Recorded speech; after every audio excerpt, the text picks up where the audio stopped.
अस्सलामुअलैकुम दोस्तों, मैं मोहम्मद नौशाद आलम एक बार फिर एक नए वीडियो के साथ आपकी खिदमत में हाज़िर हूँ।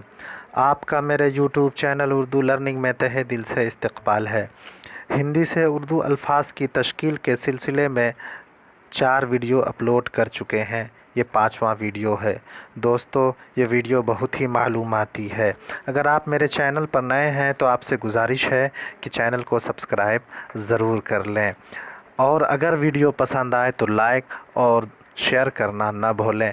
तो आइए दोस्तों, वीडियो को शुरू करते हैं। दोस्तों, भारत सरकार की जानिब से या दफातर की जानिब से जो ख़त या हिदायत जारी होते हैं और उसमें जो हिंदी अल्फाज मुस्तअमल हैं, उन्हीं अल्फाज को यहाँ कोट किया गया है। दोस्तों, आप इसे ध्यान से सुनिएगा।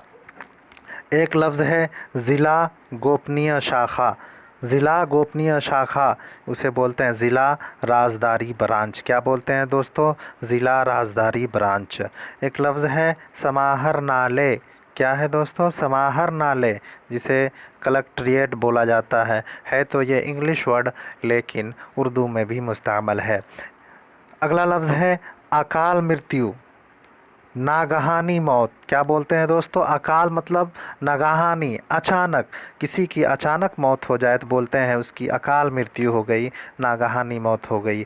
अगला लफ्ज़ है सुरक्षात्मक उपाय। क्या है दोस्तों? सुरक्षात्मक उपाय, इसे बोलते हैं हिफाजती तदबीर। क्या बोलते हैं दोस्तों? हिफाजती तदबीर। अगला लफ्ज़ है अपेक्षित। क्या है दोस्तों? अपेक्षित, उसे बोलते हैं हस्बे उम्मीद। क्या बोलते हैं? हस्बे उम्मीद, उम्मीद के मुताबिक। अगला लफ्ज़ है दोस्तों प्रसार। प्रसार माना होता है फैलाव। क्या होता है दोस्तों? फैलाव। जैसे बोलते हैं कोविड-19 का प्रसार हो रहा है, यानी फैल रहा है, फैलाव हो रहा है। अगला लफ्ज़ है परिप्रेक्ष्य। क्या लफ्ज़ है दोस्तों? परिप्रेक्ष्य, इसे बोलते हैं तनाजुर में। इस परिप्रेक्ष्य में हम ये बात कर रहे हैं, यानी इस तनाजुर में हम ये बात कर रहे हैं। अगला लफ्ज़ है विनियमन। क्या लफ्ज़ है दोस्तों? विनियमन। विनियमन, उसे बोलते हैं ज़ाब्ता। अगला लफ्ज़ है दोस्तों उपबंध। अगला लफ्ज़ है उपबंध, उसे क्या बोलते हैं दोस्तों? दफ़ा। क्या बोलते हैं?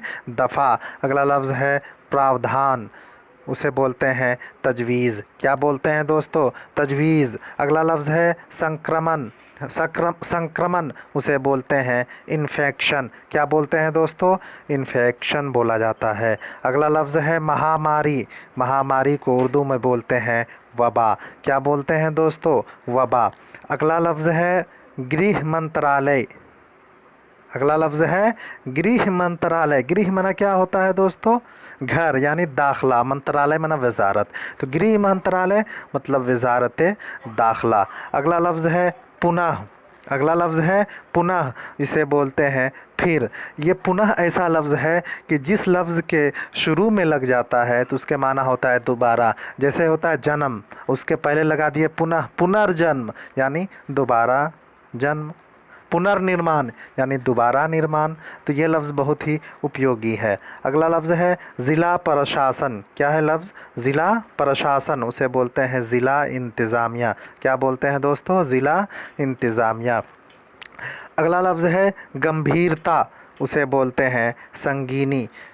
मामले की संगीनी को समझिए, मामले की गंभीरता को समझिए। बहुतायत और प्रचुर, ये 2 लफ्ज़ है, दोनों के माना होते हैं वाफिर मिक़दार में, यानी ज़्यादा मिक़दार में। बहुत, इसमें लफ्ज़ पे ध्यान दीजिए, बहुत। प्रचुर यानी बहुत ज़्यादा मिक़दार में। अगला लफ्ज़ है संबद्ध, उसे बोलते हैं मुल्हक़ा। क्या बोलते हैं दोस्तों? मुल्हक़ा। एफिलिएटेड जिसे इंग्लिश में बोला जाता है, उसे उर्दू में मुल्हक़ा और हिंदी में संबद्ध बोलते हैं। अगला लफ्ज़ है उपशमन। अगला लफ्ज़ है उपशमन, उसे बोलते हैं उर्दू में तख़फ़ीफ़। उपशमन करना यानी तख़फ़ीफ़ करना, यानी कमी करना। अगला लफ्ज़ है संशोधन। अगला लफ्ज़ है संशोधन, उसे उर्दू में बोलते हैं तरमीम यानी तब्दीली। जैसे बोलते हैं ना संविधान संशोधन, यानी कानून में, आइन में, दस्तूर में तरमीम यानी तब्दीली। अगला लफ्ज़ है संलग्नक। ये भी बहुत उपयोगी लफ्ज़ है दोस्तों, इसे बोलते हैं मुंसलिक। संलग्नक किसे कहा जाता है? दरख्वास्त वगैरह में जो पीछे कोई सबूत के तौर पर डॉक्यूमेंट्स लगाते हैं उसी को संलग्नक और मुंसलिक या ज़मीमा भी उसे उर्दू में बोला जाता है। अगला लफ्ज़ है विसंगति। क्या है? विसंगति। उसे उर्दू में बोलते हैं तज़ाद। जैसे कि आपके बात में और आपके किरदार में विसंगति है यानी तज़ाद है। अगला लफ्ज़ है भ्रष्टाचार। उसे उर्दू में बोलते हैं बदउनवानी।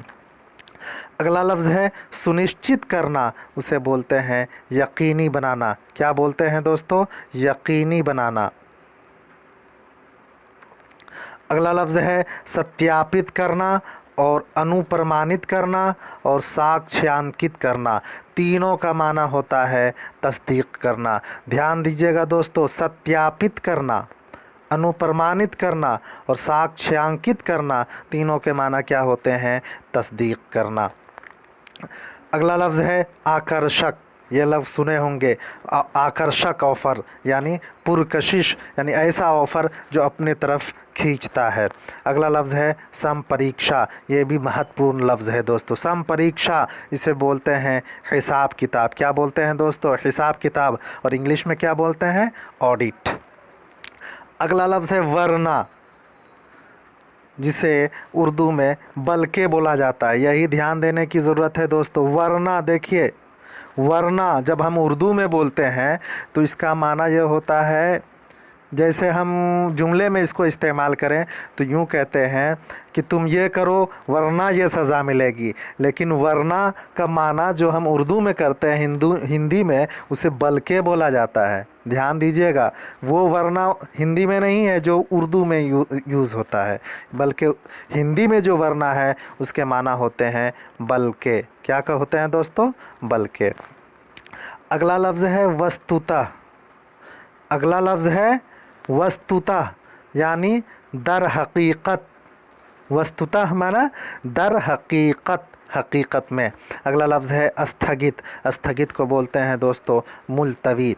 फिर अगला लफ्ज़ है तत्काल। उसे बोला जाता है फ़िलहाल। तत्काल माना फ़िलहाल। अगला लफ्ज़ है समय तालिका। अगला लफ्ज़ है समय तालिका। उसे बोलते हैं निज़ामुल औक़ात। क्या बोलते हैं दोस्तों?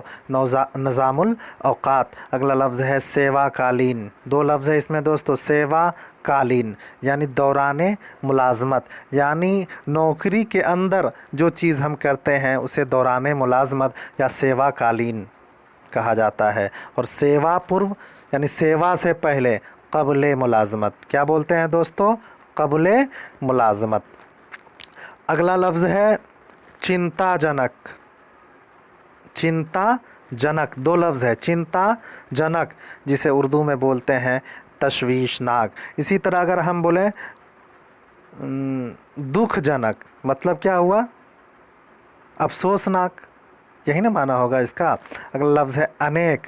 देखिए, अन एक, एक माना तो एक, अनेक माना जो एक ना हो यानी कई। बात समझ में आ गई होगी। आप सिर्फ लफ्ज़ पर ध्यान दीजिए।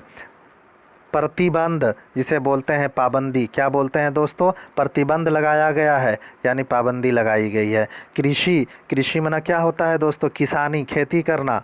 उसी को उर्दू में बोलते हैं ज़राअत। क्या बोलते हैं दोस्तों? ज़राअत। गतिविधि, इसे बोलते हैं सरगर्मी। क्या बोलते हैं दोस्तों? सरगर्मी बोलते हैं। इसी तरह सांत्वना, सांत्वना को बोलते हैं तसल्ली देना। सांत्वना देना यानी तसल्ली देना। अगला लफ्ज़ है संवेदना। क्या है दोस्तों? संवेदना। हमारी संवेदना आपके साथ है यानी मेरी ताज़ियत है आपके साथ है। अगला लफ्ज़ है अनुभूति। अगला लफ्ज़ है अनुभूति। उसे क्या बोलते हैं दोस्तों? एहसास बोलते हैं।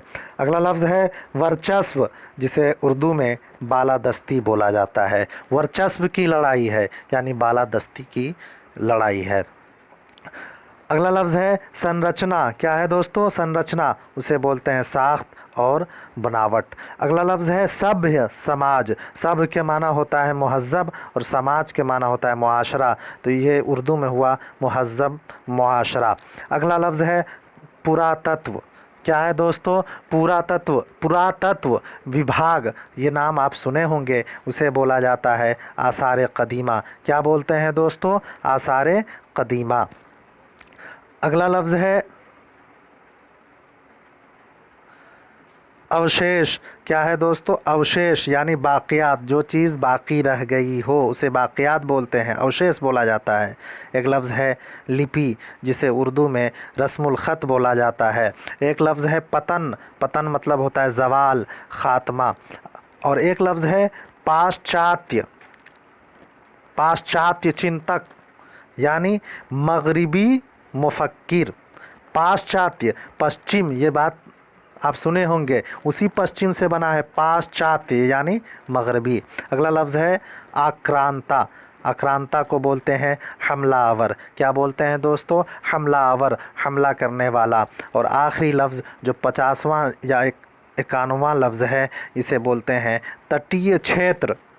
तट मना होता है साहिल, किनारा। तटीय क्षेत्र यानी साहिली इलाका, यानी वो इलाका जो समंदर वगैरह के किनारे होता है। दोस्तों, ये थे हिंदी से उर्दू अल्फाज की तश्कील। ये वीडियो आपको कैसा लगा दोस्तों, हमें कमेंट करके ज़रूर बताइएगा। और अगर आपको पसंद आए तो इसे लाइक और अपने दोस्तों को शेयर ज़रूर कीजिएगा। और अगले वीडियो का इंतज़ार आप कीजिएगा, फिर हम चंद अल्फाज के साथ आपकी खिदमत में हाज़िर होंगे। तब तक के लिए खुदा हाफिज़। अस्सलामु अलैकुम।